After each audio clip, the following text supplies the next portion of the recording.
अस्सलाम वालेकुम दोस्तों, फाइनली हमारी $3 बिलियन की डील हो चुकी है आईएमएफ के साथ। और इसको हमारी गवर्नमेंट ऐसे सेलिब्रेट कर रही है जैसे कि भाई एक बहुत बड़ा कारनामा सरंजाम दिया हो हमारी गवर्नमेंट ने।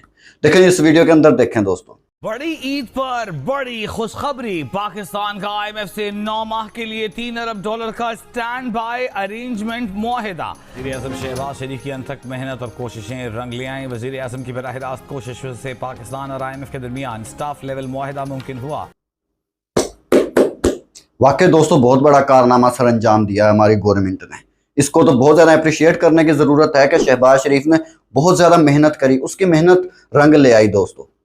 एक वाकई क्लैपिंग के काबिल है दोस्तों, ये इनको बहुत ज़्यादा अप्रिशिएट करना चाहिए। बहुत बड़ा काम किया हमारी गवर्नमेंट ने।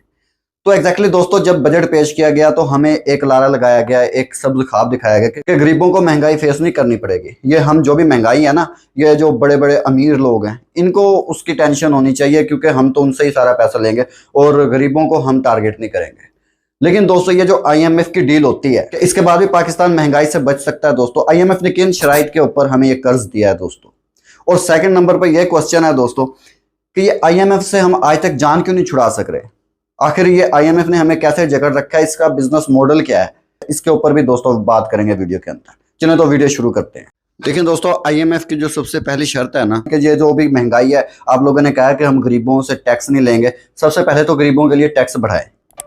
ये आप बिजली के अंदर तकरीबन 3 से 4 रुपए दोस्तों इजाफा कर दिया गया पहले से ही, और ये आईएमएफ की शर्त है दोस्तों। और गैस के बिलों के अंदर भी इजाफा किया गया है। उसके अलावा यूटिलिटी का सामान, इन तमाम चीज़ों के अंदर इजाफा करने की ये डिमांड कर रही है। और ये करना पड़ेगा क्योंकि हमने ये पैसे लिए हैं दोस्तों। और ये बात उस साल के अंदर कर रहे हैं जब इलेक्शंस होने हैं। कि इन्होंने पहले भी हमें सब्ज बाग दिखा रखे हैं कि इलेक्शंस तो होने हैं ना, इसके लिए हम कह देते हैं कि तनख्वाहों में इजाफा हो रहा है और इसके अलावा मुल्क के अंदर खुशहाली आ रही है। उन्होंने कहा बस इसको थोड़ा सा कंट्रोल करो, इसको ख़त्म करो, क्योंकि आईएमएफ ने कहा है कि भाई खर्चे बहुत ज़्यादा हैं तो हमें महंगाई करनी पड़ेगी। तो दोस्तों सारा दिन ये टॉक शोज़ के अंदर जो है बातें कर रहे होते हैं कि अब महंगाई का खात्मा हो चुका है, अब कोई टेंशन नहीं, अब हमें जो लोन मिला है इससे मुल्क के अंदर खुशहाली आएगी, महंगाई ख़त्म हो जाएगी। तो दोस्तों ये एक उनकी शर्त ही है कि भाई महंगाई करो, तो इसको भूल जाएं। इससे हमें बेसिकली इतना फ़ायदा ज़रूर होता है कि हम कुछ वक्त के लिए डिफ़ॉल्ट से बच गए हैं, इसके अलावा इसका कोई फ़ायदा नहीं है। देखिए दोस्तों, आईएमएफ की ना दूसरी शर्त के ऊपर बात करते हैं। सेंट्रल बैंक ऑफ पाकिस्तान ने ना पहले इंपोर्ट्स पर कुछ रिस्ट्रिक्शंस लगा रखी थी। आप लोगों ने देखा भी होगा, सुन भी रखा होगा कि काफ़ी चीज़ों की ना इंपोर्ट रोक दी गई है, क्योंकि हमारे पास फॉरेन एक्सचेंज रिजर्व $3.5 बिलियन रह चुके हैं दोस्तों। और ये हम सिर्फ 1 महीना सर्वाइव कर सकते हैं। इस चीज़ को देखते हुए ना इन्होंने रिस्ट्रिक्शंस लगा रखे हैं, बहुत सी चीज़ों को इंपोर्ट्स को रोक रखा था ताकि हम थोड़ा सा सर्वाइव कर सकें।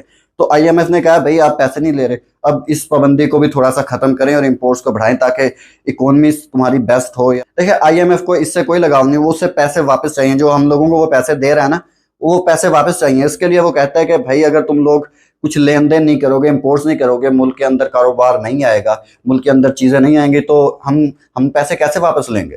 तो इसके लिए उन्होंने दूसरी शर्त दोस्तों ये रख दिया कि हमें कोई फ़र्क नहीं पड़ता, हमें पैसे वापस चाहिए। ये $3 बिलियन, जस्ट $3 बिलियन के पीछे ही हो रहा है दोस्तों।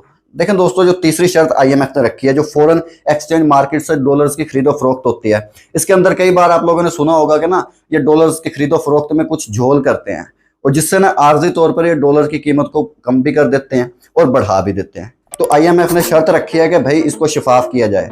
इसके अंदर जो भी ये माफिया है ना, जो ये ऐसे काम करता है डॉलर्स को कम या ज़्यादा, इसको कंट्रोल किया जाए और इससे बहुत ज़्यादा इकोनॉमी को फ़र्क पड़ता है। तो इस चीज़ के ऊपर भी दोस्तों उन्होंने एक शर्त रखी है कि इस चीज़ के ऊपर कंट्रोल किया जाए। देखिए दोस्तों, सेंट्रल बैंक ऑफ पाकिस्तान के इस माह के शुरू के अंदर एक मीटिंग होती है, उसके अंदर ये तय पाया जाता है कि इन्फ्लेशन रेट बहुत ज़्यादा हो चुका है, इसको थोड़ा सा कम करने के लिए ना कुछ सूद, जो शरह सूद है, इसको कम किया जाए, और इस पर अमल दरामद भी हो जाता है। लेकिन जो आईएमएफ शराइत रखता है दोस्तों, उसके अंदर यह होता है कि अपनी पॉलिसी रेट 22% तक ले जाने के लिए ऑफ साइकिल 100 बेसिस पॉइंट्स इजाफा नाफिज किया दोस्तों। अब तो आप लोगों को पता चल गया होगा कि कितनी सख्त शराइत के ऊपर हमें ये कर्ज दिया गया। ये लोन हमें कितने ज़्यादा तरले मिन्नतें करने के बाद मिला, और दोस्तों जो मिला और वो आप लोगों के सामने अब वो क्या चीज़ मिली हमें। और हमें और ज़्यादा महंगाई का बहरान जो है ना दोस्तों, वो फ्यूचर के अंदर देखने को मिलेगा। हमें बहुत ज़्यादा महंगाई देखने को मिल सकती है। देखिए दोस्तों, इन $3 बिलियन से ना कुछ खास बनता नज़र नहीं आ रहा मुझे। वो क्या वजह दोस्तों, क्योंकि $22 बिलियन के ना हमने कर्जे वापस करने हैं। जो हमने कर्ज ले रखा है, जो सूद, जो करंट अकाउंट्स हैं दोस्तों, और उनको हमने जो वापसी करना है वो $22 बिलियन बनते हैं। और हमारे पास जो हमें उम्मीद है $3 बिलियन हमने आईएमएफ से लेने हैं, और $2 बिलियन या $3 बिलियन हमने लेने हैं दोस्तों यूएई और सऊदी अरेबिया से, और कुछ चाइना से पकड़ेंगे दोस्तों। लेकिन चाइना के हमने वापसी भी बहुत ज़्यादा करने हैं पैसे, तो उनसे हमने पहले भी बहुत ज़्यादा कर्जे ले रखे हैं। देखिए दोस्तों, बात करते हैं ये IMF का क्या सीन है, ये कब से बनी थी दोस्तों, इसका मकसद क्या था। इसका मकसद यह है कि जब सेकंड वर्ल्ड वॉर खत्म होती है, इनको जंग की वजह से बहुत ज़्यादा नुकसान फेस करना पड़ता है, तो उसको दोस्तों रिकवर करने के लिए IMF मदद करेगी फाइनेंशियली, और उनको मशवरे भी देगी, और जो भी इनकी टीम है तो स्पेशल दोस्तों उन कंट्रीज के पास जाती है और उनको मशवरे वगैरह देती है कि आप ऐसे इकदाम करें। तो इसका ये मकसद है दोस्तों। उसके बाद वक्त गुजरता गया और ये जो इंटरनेशनल जो कमज़ोर इकोनॉमीज़ हैं जैसे पाकिस्तान है दोस्तों, ऐसे ही इन इकोनॉमीज़ को भी दोस्तों इन्होंने एक ऑफ़र कराई, इन्होंने सब्सक्रिप्शन शुरू कर दी कि कोई भी कंट्री इसकी सब्सक्रिप्शन फीस भर दे और ये उसके अंदर इंटर हो जाएगा। उस कंट्री को किसी भी वक्त कोई माली इमदाद की ज़रूरत होगी, किसी मशवरों को ज़रूरत होगी, किसी कंसल्टेशन की ज़रूरत होगी, तो भाई ये हाजिर होंगे। इसके लिए जस्ट ना सब्सक्रिप्शन फीस भरनी होती है। और पाकिस्तान 1958 में तैयार हो गया था दोस्तों, वो IMF का पहला प्रोग्राम 1958 के अंदर लेता है, और आज तक हम चलते ही आ रहे हैं। कोई भी हुकूमत नहीं आई जिनके पास ना गई हो दोस्तों, हर एक हुकूमत इनके पास गई है लाजमी। तो दोस्तों जो कंट्रीज होती हैं, मान लो जैसे पाकिस्तान है या इंडिया है, जो भी इसकी सब्सक्रिप्शन फीस जिन्होंने भर रखी है, इंटर हैं जो इसके मेंबर्स हैं, उनको किसी भी चीज़ की टेंशन होगी ना तो वो IMF उसकी हेल्प करता है। इसके लिए दोस्तों जो बेसिकली कंट्रीज एंट्री मारती हैं ना इसके अंदर, वो होता है किसी को नेचुरल डिजास्टर फेस करना पड़ जाता है, सैलाब आ जाता है, किसी के अंदर कोई बीमारी आ जाती है, तो बहुत ज़्यादा नुकसान होते हैं ना जब, तो उस वक्त दोस्तों IMF के पास जाती है दुनिया। लेकिन हमारा पाकिस्तान का दोस्तों सिनेरियो थोड़ा सा अलग है। इसका अलग है इसलिए दोस्तों क्योंकि वो जाते हैं, उनको एक स्पेसिफिक मौका पर अचानक से कुदरती तरीके से ना तो उनकी इकोनॉमी डिजास्टर कर जाती है और वो जो है ना इनकी मदद ले लेते हैं। लेकिन पाकिस्तान आज तक खड़ा ही नहीं हो सका अपने पाँव पर। वो दोस्तों पैसे लेके जाते हैं और अपने आप को दोबारा से अपने पाँव पर खड़ा कर लेते हैं।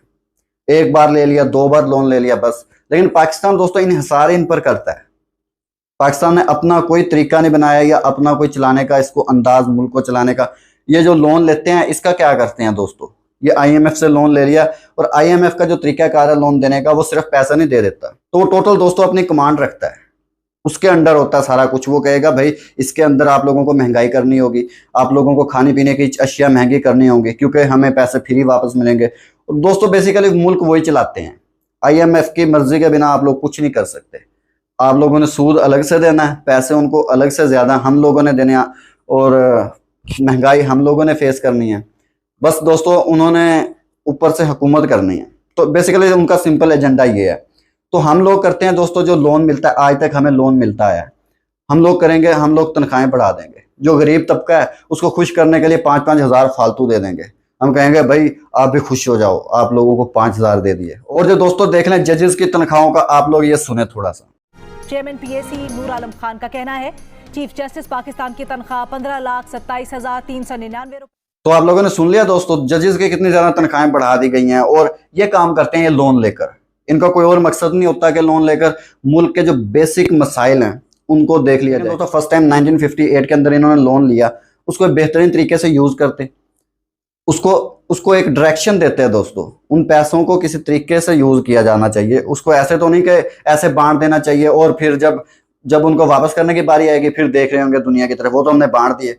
अब भी दोस्तों आप लोगों को मैं वीडियो दिखा चुका हूँ कि तनख्वाहों में, जो जजेस की तनख्वाहों में कितनी ज़्यादा बढ़ोतरी कर दी गई है। और उसके अलावा ये आम लोगों की तनख्वाहों के अंदर, पुलिस वालों की तनख्वाहों के अंदर, तो भाई अभी इसकी ज़रूरत नहीं है आप लोगों को। आप लोगों को क्यों समझ नहीं आती कि जब तक आप इंडस्ट्री नहीं लगाएंगे, आप उन पर इन्हिसार नहीं ख़त्म करेंगे तो आप गुलाम ही रहेंगे। आप लोग ये छोड़ दें कि चाहे इमरान खान है, चाहे नवाज शरीफ है, कोई आज़ादी का नहीं कह सकता कि हम आज़ाद हैं। आज़ाद उस वक्त होंगे जब हम अपने पाँव पर खड़े होंगे। या मैंने आप लोगों को जो डाटा दिखाया, हम तो आज तक अपने पाँव पर एक बार भी नहीं खड़े हो सके। हम हमेशा ही इनके इन्हिसार पर रहे हैं दोस्तों। हम या एड या लोन या अमेरिका की जंग, इसके अलावा हमने कोई तरीका अपनाया ही नहीं है। तो दोस्तों इसको सिंपल एक तरीका है दोस्तों, अपने मुल्क को अपने पाँव पर खड़ा करना होगा। हमें इन डॉलर्स, हमें इन ये जो बाहर से डॉलर्स है, इन पर इन्हिसार ख़त्म करना ही होगा अगर हम हकीकी आज़ादी चाहते हैं, जो हकीकी आज़ादी का नारा लगता है। अगर हम अपने आप को एक अजीम मुल्क बनता देखना चाहते हैं तो हमें इन चीज़ों पर काम करना लाजमी है। अदरवाइज़ आप भूल जाएं कि आप लोगों को कुछ मिलने वाला है या कुछ आप लोगों को कोई फ़ायदा कभी भी होगा। हम लोग ऐसे ही दोस्तों चलेंगे। अब आप लोगों के सामने हमें $22 बिलियन का कर्ज वापस करना है, तो कहाँ से करेंगे हम लोग दोस्तों? हम दूसरे कंट्रीज से पकड़ेंगे और उनसे हेल्प मांगेंगे, भाई हमें थोड़ी सी मदद कर दो, और जब उनको वापस करना होगा तो फिर हम चौथे कंट्री के पास जाएंगे, उसको कहेंगे भाई हमारी हेल्प कर दो। तो जो बेसिक रीज़न है, अब तो मान लिया दोस्तों, अब तो मान लिया ये जो कंडीशन है ना, इस वक्त हम इंडस्ट्रीज वगैरह या ऐसे काम नहीं कर सकते, बहुत मुश्किल हो रहा है अब। लेकिन शुरू से ऐसे इन्होंने बेस ही गलत रखी है ना इन लोगों ने। इन लोगों में कोई अकल नहीं आई। अव्वल में दोस्तों ये बिल्कुल जाहिलियत अपने फ़ायदे के लिए आए हैं और इनका कोई मकसद नहीं है गवर्नमेंट के अंदर आना। अगर ये आवाम के लिए आते तो भाई दिख जाता, कुछ ना कुछ फ़ायदा तो होता। मोदी है दोस्तों, मोदी को लाख हम नफरत कर लें, भाई मोदी गंदा बंदा है, मोदी ने ये कर दिया, मुसलमानों के खिलाफ है, और भाई उसने हिंदुओं को तो ऊपर कर दिया ना, आप मुसलमानों को तो ऊपर कर दो। तो दोस्तों ये थी आज की वीडियो। इसके अंदर मैंने थोड़े से हकायक रखे हैं आप लोगों के सामने, आप लोग इसको देखें और समझें और फैसला करें। मिलते हैं नेक्स्ट वीडियो के अंदर। अल्लाह हाफ़िज़।